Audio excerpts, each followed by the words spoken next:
Hi, I'm Caleb. Hi, I'm Darian. And we are here to finally do another Top 10 video. We haven't done a top 10 video in quite some time. This one's going to be a little bit different because it's not board game specific. Exactly. We're not talking about actual titles. We're talking about mechanics, of course. Now, obviously, we are going to throw in titles related that have those mechanics in them. Yes, exactly. Just to give you an idea of what we mean when we're bringing up these. Correct. So the way that we kind of went through this, we each have our own list. However, we kind of chose the mechanics in relation to how much we enjoy that in the game. It doesn't mean that it's driving the game, it's a driving force in the game, but it's like a mechanic that we enjoy.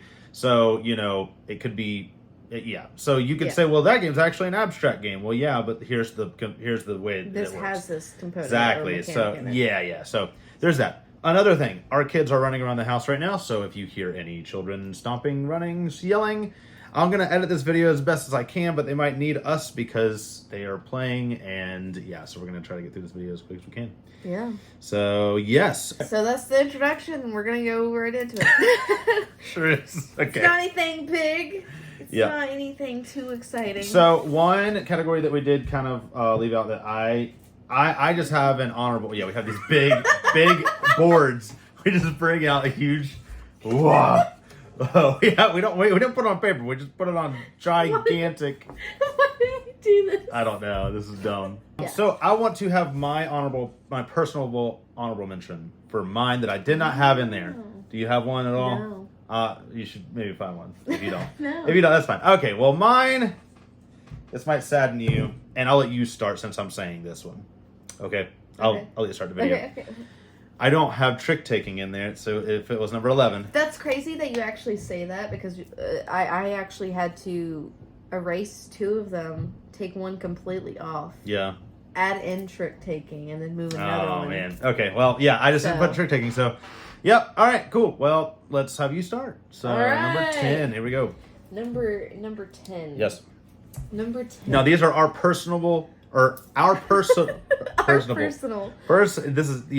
personal favorites. Yes, exactly. So we each have our own list. And we don't know what we each have. Yeah. So, So my number 10 is one that until I played the game that I'm going to reference, I didn't realize how much I really liked it. Ooh. And that's going to be Negotiation. Oh, what's the game? Cosmic Encounter. Oh, wow, that's cool. Yeah. Okay, that's fun. That really does do it. Nice. I mean, Negotiation. I mean, it's it's a little back and forth, brings in more conversations amongst the players and everything. And I love the communication in board games, anyways. Right. But then to bring in that sense of and lie to your friends. Yes, it's really fun to lie to your friends. It's fun. And then, like I said, until I played Cosmic Encounters, I didn't really realize how much I actually liked that mechanic. That is a good game. It is. It's a game from like the 70s, so that's cool. I thought that. I'm glad it's on your list. I was afraid that it wasn't. I was surprised. It was actually it was my 10. Okay, that's good that you like it. I was a little surprised too when I was doing because we put the stuff into PubMeeple and kind of went through it and decided, but then moved some things around that we thought needed to be moved around. Sure. But this one landed right there, and I was like, you know what? Yeah, that's cool. Awesome. Our kid has a rake right now. She's, but they're safe. They're safe. It's not a rake. It's a little pooper scooper. It is a pooper. That's not been used. Clarification. Yes. She's just walking around with a dog poo scooper. That's great. All right, so my number 10. My number 10 kind of surprised me. There's many times where this is number 1 just because of the game, but then I'm like, oh, there's other games that I don't want. I don't want this. Like I don't want to. You always have this, but this is Set Collection. Number 10 is Set Collection for me. I adore Set Collection. I never thought I did. I was always like, it's kind of whatever. Like, Set Collection, sure. Like, Sushi Go. That's a drafting Set Collection game. Well, when you collect those cards, you do the thing, and you have, points at the end of the game. But what really hit it for me, it was the game called Meadow. Meadow shot that off. I guess if you want me to have an honorable mention, I guess it would be that. Oh yeah, it's not on my list. That's sad. Yeah, but we play so we play a lot of games out of Set Collection. We actually have Sea Salt and Paper, which is a great game. So it's such a good card game, and so fast and easy, and it's just a mechanic I think it barely missed my top 10. Right, sure. And it's kind of a mechanic that, or a mechanism, what do you even call it? But it's something that you just don't really think about, and it's always there. When it's there, it's kind of good. I mean, I kind of like adding up at the points. I kind of like, whatever. It's so simple of a thing. But so Set Collection is my number 10. Yeah. What's your number 9? My number 9? Yes. Oh my god, this is going so fast. We're going to go fast with this, yeah. My number 9, Trick Taking. Oh man, that's so sad. Yeah, cool. And there's a lot of different games I could be referencing. One of the games I'm going to reference specifically is going to be Fox in the Forest, because that's one of the ones that we played. It's also been just a little small game that we can kind of take wherever, and it's so easy and fun. But I did also want to reference that we do have the Lord of the Rings trick-taking game. Yes. Haven't got to play it yet, though. We're really excited to. Yes, we are. And especially that they've announced the Two Towers, so yes. Yeah. But I mean, it's literally a trick-taking game in itself, too. Yeah, so. yeah, and it's cooperative. Here's the funny thing, though. You don't like the crew. I think at this point, because we played a lot more trick-taking games as of late, you might like it, especially Sail. We played Sail. We love Sail. That's true. So I did good. really, really like Sail. Yeah. My thing is this crew, I have a grudge against it. Yeah, I think I don't know what I it think it is. might have been just the time, and you weren't ready for it. Maybe. And we were it was like a end of the night kind of thing, and we tried. Maybe. And I kind of forced it. I was like, "Oh, let's just play this really cool game." It never went across. I think the you game, overhyped it so much. I might have. That's what happened. And also, it's kind of okay. So the crew that we're talking about is which the I'm Search not for saying Planet it's Nine. not. It doesn't deserve the hype. Sure. Personally. Well, that's the thing is that the second one, and now there's a third one that's like the Family Island kind of whatever it's called. But the second one apparently really shines. It's like the Deep Sea Adventure. Yeah. No, that's not what it's called. All right, that's another game. But we're anyhow, getting a little bit too far into another topic. But Yes. my number 9 is going to be Trick Taking. Specifically, one of my favorite ones is Fox in the Forest. Yes. And we will get you really excited for the crew when we actually play it. Maybe. We'll see. We'll see. What's your number 9? My number 9 is okay. So I just realized it would be so much easier if I just turn this around. And yes, that's what I've been doing. That's what I've been doing. Wow! Wow! Yeah, maybe, smart. Maybe. Okay. All right. So mine is Shocker, which is weird. I didn't think this was going to be here. Not really, but it's dice management or dice driven stuff. So this is game. So these are games like, and I mean, there's a lot of other categories. Obviously, in Castles of Burgundy, there's other mechanics and things, but the mechanism that kind of drives it is the dice management selection, kind of whatever. One game that I really enjoy, and it's more of like a kind of a dice placement or whatever you want to call it, but that is Rajas of the Ganges. Love the idea that everything that you do is dice driven. And the fact that depending on the number of the die, that's the power of whatever you do at certain locations. And I just enjoy that. So dice, games like Can't Stop where you just roll stuff, that's more press your luck. Yeah. But if you have dice, I enjoy it. Yeah. But yeah, so dice driven kind of main thing. That's number 8, right? Yep. Yeah, 9. Yep, 9. You're right. That was number 9. Yeah, it was. Okay, go. My number 8. Do you guess? Give me a hint. Just any hint. I can't give you. Give me a game. Wingspan. Engine building. Okay. Engine building. Cool. Nice. I mean, saying the game in itself, you know immediately, like, if you've played it, what the game, like, what engine building is. Yeah, exactly. That's true. I mean, you're literally building things to play off of one another to make it work and go. That's why it's called engine building. Yeah, exactly. So it's a good mechanic. It's not, obviously it's number 8, so it's not like my favorite. Yeah. But you enjoy it, yeah. I do. I really do. I love getting, like, especially Terraforming Mars. Yes. There's a lot of other games we can't think of right now, but those are the two main things that are just like, you build up a thing and you trigger, and it just boom, it's just combos, like stuff like that. So yeah, that's cool. Yep. So yeah, that's it. Nice. Engine building. Love it. Number 8. So my number 8 kind of goes back to many years from the very beginning when I started playing games, and that is Hidden Roll. Hidden Roll games. Hidden Roll. Yes, okay. I love games like The Resistance. It was about a year ago we played Werewolf for the first time. Yeah. One night was... Which is crazy. I know. Werewolf's time. been around forever. But The Resistance, I just love the idea of just sitting around a table and you don't know if somebody's good or bad. Yeah. and you know what you are, but you don't. Yeah, and you just and right there, it's just that conversation and that just especially gets like crazy. games, like Dead of Winter or Kind of, but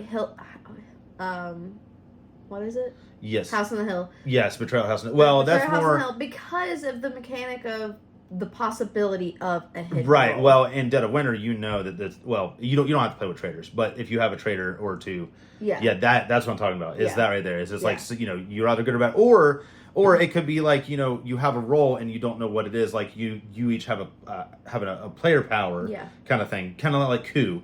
Love the game Coup. Yeah. That's the same people who made Resistance. It's like that. You have a character. You could say that, hey, I'm the Duke. I'm going to take money. I don't think you are. And then you flip. I think it's so cool and simple. Love hidden rolls. Love hidden roll games. Yeah. So. Also very very excited for Veiled Fate. That is a hidden roll deduction. Oh yes. So ready for that. We have it. We have not yet played it. We're going to. Yes. Yes. Number 7. Number 7. That's so funny that you just said hidden roll, because my number 7 is going to be hidden movement. Yes. Yeah. That's funny. And I haven't got to play it yet, but I'm going to specifically reference Fury of Dracula. Yeah. That I think when I watched what did we watch? Tabletop. Yeah, Tabletop with Will Wheaton. With Will Wheaton, we were watching it. We watched them play Fury of Dracula, and immediately it pulled me in. And ever since then, I have been scouring for a good copy. Yes, we need to get. Well, we want the 3rd edition. Specifically the 3rd edition. Yeah. Again, we were talking to somebody for a while about trying to get it. I was trying to surprise you. That was the whole thing. Yeah. But anyhow. But yeah, Fury of Dracula. But I did finally get to experience the kind of hidden movement when we got Letters from Whitechapel, which is another like Jack the Ripper hidden movement. Escape the police. You had to like run away. Yeah, but it's so really good. I love a good hidden movement, and just the. It's so funny because that kind of goes along with like some of the deduction stuff in games because you're working together trying to figure out where they are. Could they be here? I love that. And I just love it. And it's especially fun because even on the other side, because when I do hidden movement games, I'm 9 times out of 10 I'm being the person who's hidden. And it's even fun for me like to experience like, okay, I gotta figure out what I'm doing and try to outmaneuver them. And it's so crazy because just to experience everyone's thought process of getting so close and then to you have to be quite like, how do you know you're this? like so scared. Right, it's like, how do you know that I'm here? Exactly. So that's the thing. It's not on my list. It's only because we haven't played as many as we should have. But I get it. It's so good. It's the idea and the concept and the way of it, that I kind of fell in love with it so quickly with just watching Fury of Dracula and still not even getting to experience it yet. Yeah, I agree. It's one of those things where like you could watch somebody play and go like, "What's going on the table?" You can watch it happen. It's so cool. Yeah, I agree. So, all right. So my number 7, you just mentioned it. It is engine building. So I do love engine building. Wingspan, Terraforming Mars are kind of the two. Two other games that are amazing too that have that idea is Scythe. Kind of, it's more of like a tech tree building worker placement. It's kind of a hodgepodge of stuff. A little bit of it has, and then Earth. Earth is a really amazing inside up game, which we love. That studio, we hung out in their room for Gen Con. It was really cool. But Earth is a great. I want all those components. I'm telling you, it's so good. So it's like a quicker Terraforming Mars kind of thing. It's great. It's a great game. So engine building is my number 7, right? Yep, 7. Now we're on a 6. Yep. Before we started this, we were sitting here at the table, and I straight up was like, I know what my number 1's going to be. Okay.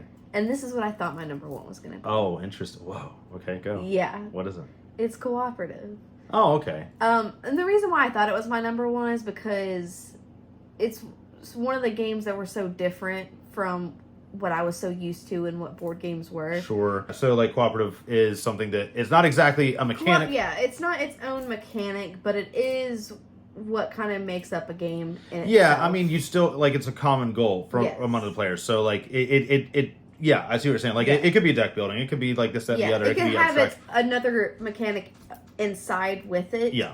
But ultimately... Yeah, and it's kind of like, okay, for example, Pandemic. I don't think we put action selection on here. We might have.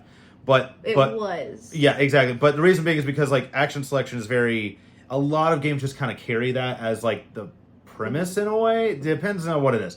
But Pandemic it's mainly a cooperative. Yeah. Like, you think of it like, oh, it's not this type of game. It's cooperative. Like, you know what I mean? And the game that I was going to reference with this was going to be Horrified. Yeah. Specifically because it is. I think its underlining mechanic is that it is a cooperative Right, game. and it's got the action selection kind of thing. That's yeah. what it truly feels like to me. Is that like when I think of that, it's not like a trick taking game. It's not like a engine building game. It is a cooperative game. Yeah, exactly. That's how exactly. I see it. Yeah, and again, and you don't say, "Oh yeah, I really like action selection games," because it's just kind of like a every game really kind of has that. Yeah. I mean, Scythe is one that where like you put your thing on the whatever and do the stuff, but that's not like the driving force, but you still call it, I guess, actions. I don't know, but yeah, I know what you're saying. But Horrified is the one that I wanted to reference specifically for this one. Cool. Yeah, no, that's perfect. So. Cool. All right. The kids are just being great. They're just stomping. They're just playing outside. Yeah, that's great. Sweet. My number 6. I'm surprised this is not like way up there. This is kind of just like a godsend to all board gaming that everybody knows the idea of what a meeple is and what you do with that meeple, and that is worker placement. Yeah. Yeah. So yeah, pretty much. I mean, not all games have meeples with worker placement, but majority of the time it is a worker placement style thing where the meeple put the thing. I just enjoy so much, especially games like Everdell, where you go to the place, you get the pebble, you get the thing, you build the stuff. I just love that feeling, like a Feast for Odin, where if you have 3 meeples, you put it on the thing. Just doing things. I know, and it's like, and depending on how many people for like Feast for Odin you put on there, that's the power of the action. That is so good. I just enjoy having like a hodgepodge of like little meeples and do the thing, and then as I'm waiting for my turn, just kind of like mess with them. I don't know. It's just a great component to have. And Agricola is one. It's like great little meeples. I mean, you got little sheep and stuff, so yeah, that's super fun and stuff. But yeah. I just love the idea of getting a person, put it and doing a thing. Yep. It's so good. Yeah, cool. All right. We are now at the halfway point. Yes. And this is going to be deck building for me. I'm so glad you have number that 5. in there. And it's because like, I mean, yeah. Come on. Yeah, it's so good. And the what's crazy is when I say this, I don't know if we're gonna put this in the video so you can cut it out. You're fine. But I'm gonna reference Dominion. Yes, specifically for sure. I was gonna say that. Yes. So I understand why you said that. Yes, we haven't played it physically. Don't have it physically. Yeah, we love the app on the phone. It's so easy. The app's a really good app. It's so good. Well, it teaches you the game perfectly. Yeah. It gives you the sense if you're playing a deck builder, even though you don't have the cards in your hand. And it's one of those games that there's so much to it that I would love to have everything. Yeah. We don't have the room for everything. Well, it's not just that. It's just, I've heard the setup can be a bear. Yeah. It's very much just box after box. But there's ways to kind of mitigate that and fit it all in one thing. But the phone app conveniently does it all for It's you. so great, But that's the one I wanted to reference for it because I really love it. I mean, we played it and we kind of were on a kick for it, playing it a couple times. Yeah, it was really good. Yeah. Fantastic. But yeah, so deck builder, I had to be my halfway point. I feel like it's just one of those things that you can have in almost any type of game, that or the bag builder. Yeah. Well, one game that we really want to play is Clank. Yes, Clank. That Clank. was one that when I was looking up a lot of deck building games to kind of see if there was maybe one I was missing. I hate that we haven't played it. It kept saying Clank, and I was like, oh, that is so one that we've seen for a long time now. We just haven't. I know. I've heard the Catacombs is like kind of the way to go. Just don't worry about playing. I mean, I just want to play the first one just to see, and then maybe buy or keep whatever the other ones. So, yeah, cool. So my number 5 is okay. I love engine building. And this is a mechanic. It's not really mechanic, so to speak. This is kind of engine building too, but this is tableau building. The reason why I say tableau versus engine building is tableau is very much like Everdell, where you put out a card and you're limited, and you're not triggering a whole bunch of things. You can, but it's very low maintenance. The games like The Veil of Eternity. Love The Veil of Eternity. It's so good. Like you still you can only play as many cards as the round you're on, right? Or something like that. Yeah. It's like if you're on round 5, you can have 5 cards out. If you're on round 6, whatever. And it's less to keep up with because it's games like Wingspan. I'll forget to trigger something. Or especially Terraforming Mars. I'm like, oh my gosh. That's overwhelming sometimes. So Tableau, games like Seasons. Love Seasons. It's very much like a dice version of Veil of Eternity. Yeah. And then games like Earth. Love Earth. It's not as much of a brain burny kind of I got to keep up with everything. It's very you're limited to what you have, and you put it in. And I just enjoy that. I think it's great, especially when you use resources to get to that point. You use resources to get to like the amount of cards that you put out. I love that. So yeah, that's why I have Tableau a little bit higher than engine building. Yeah. So yeah. Okay. Number 4. Okay. Is going to be asymmetric. Oh wow! Dang. Oh, so I that's it. good. It's good. It's there. It's still. It's so like okay. So Root specifically, we're going to talk about it. We recently played a game, tag team. You get asymmetric going back and forth there a little bit. Yeah. What was it? Mythic Mischief. Mythic Mischief. That was going to be one that I mentioned. Like there's so many good games where it's like, you're all doing the same thing, you're all going for the same goal, yet you're doing it differently and you have different abilities. And I just think that adds such a good diversity to a game where you're all, like, you can't sit there and try to do the same thing that your teammates doing. Exactly. Because they got different things they can do. Yeah, it's that balance that I enjoy with asymmetric stuff, because it's like, oh, you sound really powerful, but you sound really powerful. I sound powerful. And they're in different ways. But I love that. I agree. Like I just think it's such a good mechanic, and I hope to see and play even more games with the asymmetric ability in it. Yeah, sure. Yeah. Number 4 for me is deck building, or bag building, or pool building, whatever you want to call it. I love it. And you mentioned Dominion, obviously. My games that I thoroughly enjoy it for are games like Great Western Trail. Yeah. Games like Lost Ruins of Arnak. You can kind of argue that Marvel Champions is deck building, but it can be. I guess it depends on how you play it and how much you play it. But yeah, love that stuff where you have a few cards and you keep adding and adding, and then you get to combo more stuff and just make it better and better and better. So yeah, I love deck building. My number 3 is going to be tile placement. Oh, okay. And I think you kind of can understand why. I just love these types of games, and I'm going to specifically reference Azul as one of them, because that's literally a tile. Yeah, or tile laying, but tile laying, whatever placement. Yeah. King Domino is like another good one. Yes. Carcassonne, obviously a classic. And yeah. Now, would you put Patchwork kind of in the same, or Face Road? So I was kind of going back and forth in my mind when I was thinking about that too. I was like, I don't know if I would necessarily call that tile placement. Yeah. Well, I know what you mean, because they're not technically like it's. Well, they are. You would call that's tile laying. I don't know. That's what I'm saying. That's so weird, because it's like, how do you That's why I'm specifically classify? referencing Azul in this category. By the way, if we're off with that, tell us. Like, if you call, because that's the funny thing. It's like Azul is it's tile laying, tile placement, whatever. But it's like, then you also have Feast for Odin, and I get that there's tiles. You got to put out. Yep. But it's like, how do you differentiate? That's what I'm saying. Yeah. So like, that's what I'm specifically referencing, because I don't want someone to be like, "Oh, maybe that's not that." Yeah, you're like, wrong. Okay. Yeah, but if we are or we're not, just tell us. Yeah. Sadly, that wasn't on mine. Yeah. But yeah, so tile placement, it's one of those mechanics that or mechanisms. Should we say that's the other thing? Are we being correct when we say mechanics, or is it mechanisms? I think it's mechanisms. You know what? Don't know. This entire time we've said mechanics, and we're gonna keep rolling with it. All right. So, but yeah, that's one of my favorite types. I mean, obviously it's my number 3, but because I fell in love with. I fell in love with it. Yeah. That's good stuff. Yeah. No, I agree. Number 3. Sadly, it's not on mine, but I do love it. Obviously, I love it, especially in games like Patchwork and Feast Road. I know Patchwork was one of the ones that like kind of solidified it. Oh, and another game that we didn't think about is New York Zoo.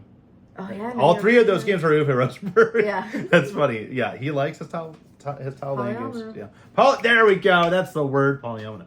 Yeah. That's what we need to be saying. Yes. Yeah. That's why I didn't specifically reference it for this, because they're polynomial shape. They're not. They are tile, but they're polynomial tiles. Help us classify these things, because even on BGG, they're like, they don't have the word tableau building. Yeah. But that is a different thing than engine.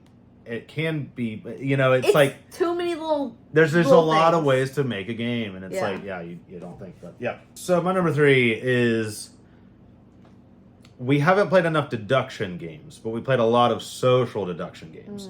Now that is how we differentiate between things. Games like Obscurio, where you're still trying to deduce which door to go to, but somebody or two people, depending, are bad guys, and you have to kind of like you trust people. But it's like I don't because you chose this kind of thing.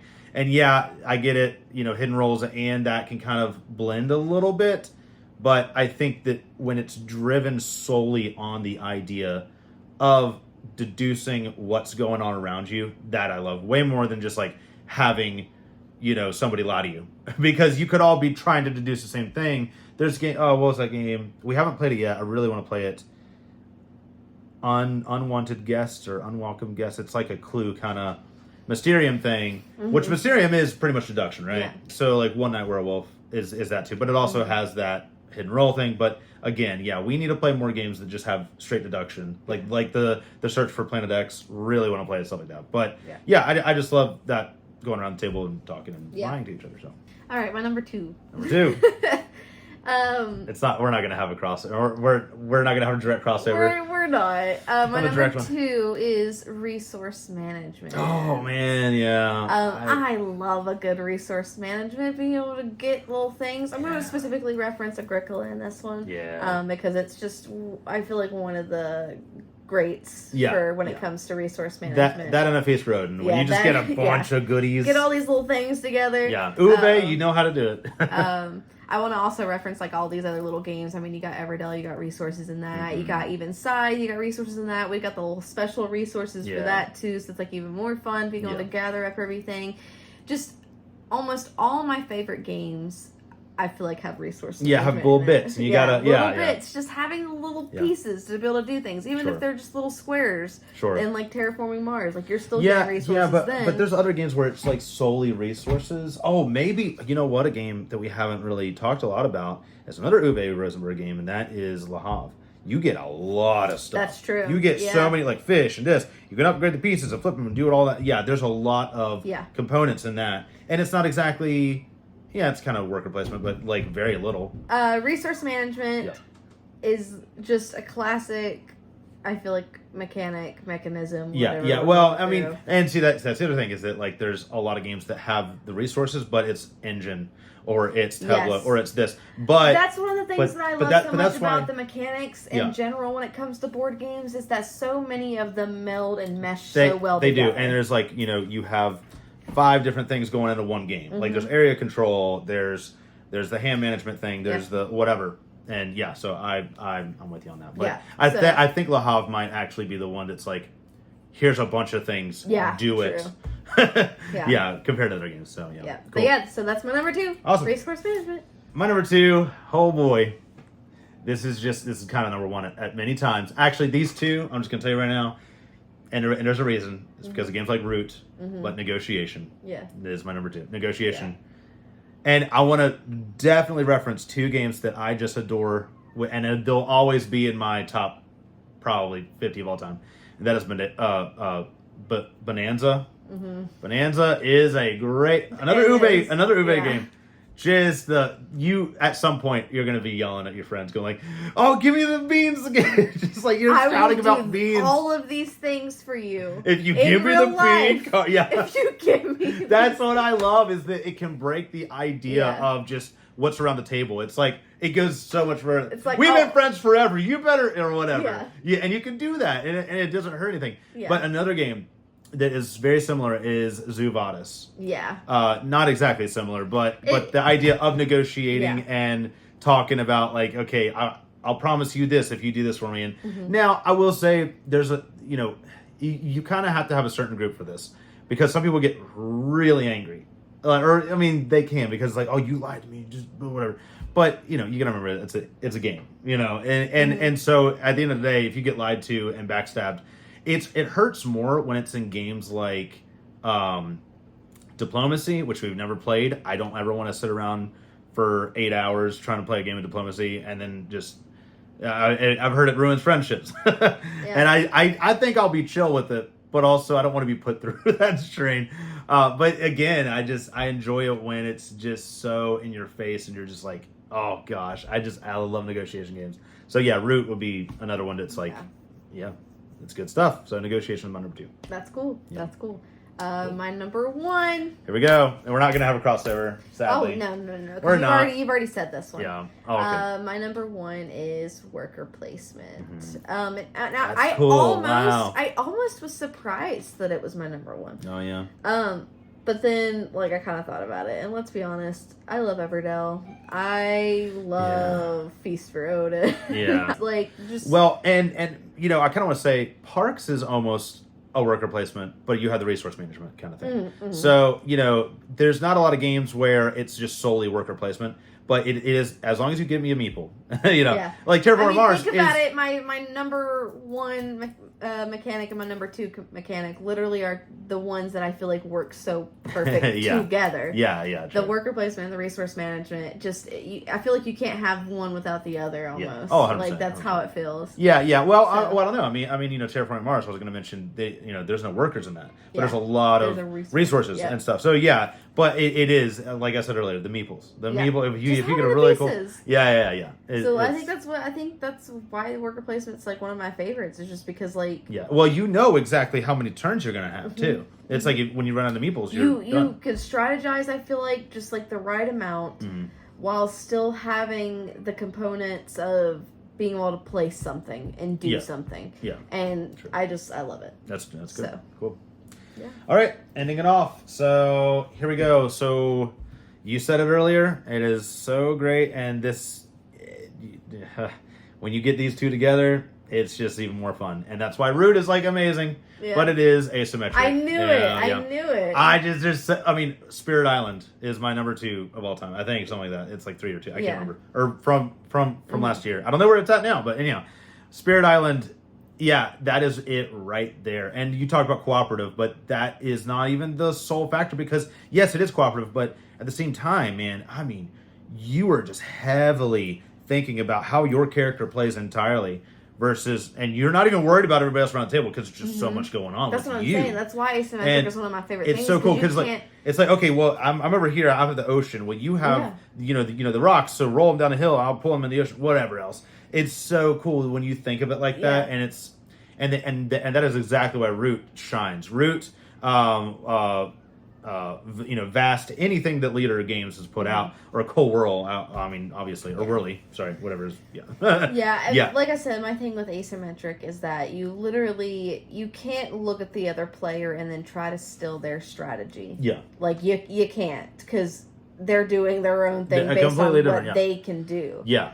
And there's no sense of like, okay, they're gonna try to outsmart me with what I'm doing, but then in all reality, they got no clue what you're doing. Yeah, true. Like, they really don't. Like, you can tell each other what you can do, what you're doing, but at the end of the day, you don't know how that character plays because you're not playing it. Yeah. You're focusing on what you're doing. Yeah, and even games too, where it's like, you can play without the abilities, or it'll give it to you, and that right there is very special to me. Like, we played a game last night, Dead Man's Draw, and it's very simple card game, kind of site collection, but you also can have it to where you each do something completely different, and that is really great. I enjoy that so much because it gives so much variability, and not just that, but replayability. Yeah. When you have so much to explore in one box, that's it. Like you get your money's worth when you buy a game that just has so much. So asymmetric variable player powers, I'll call it. But that's my number 1. So all right, cool. That was interesting.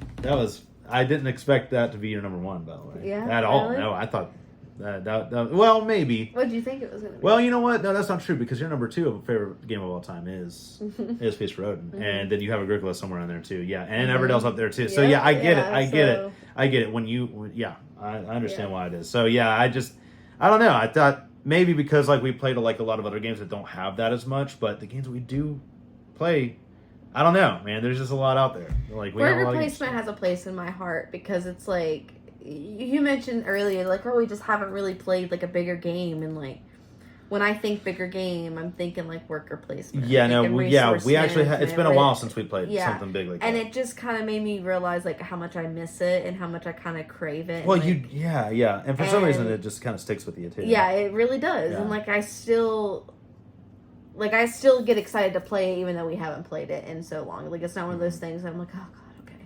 Sure. Like, Sure. Yeah. I mean, I'm always down for for bigger games, especially games that have that Yeah, worker yeah. meeple kind of ability thing. Yep. Yeah, true. Thank you guys so much for watching. Yes.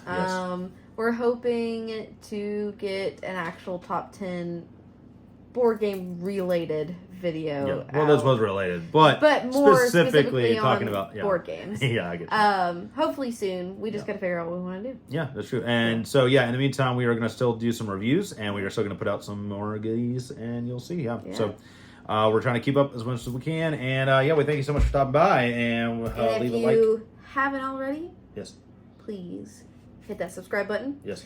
Send this to your friends and family. Share it to other board game communities. Help get our name out there, which helps us be able to keep doing this. Yes, sure does. So. And if you would, please comment down below what your favorite mechanism is. Yes, or mechanic. Or mechanic. Whatever you want to call it. Whatever. Tell us what they are, like combining them together, what your favorites are. Just give us some information down below. Please. Just, Please do. So, and until the next time, we'll see you in the next video. So, bye. Bye.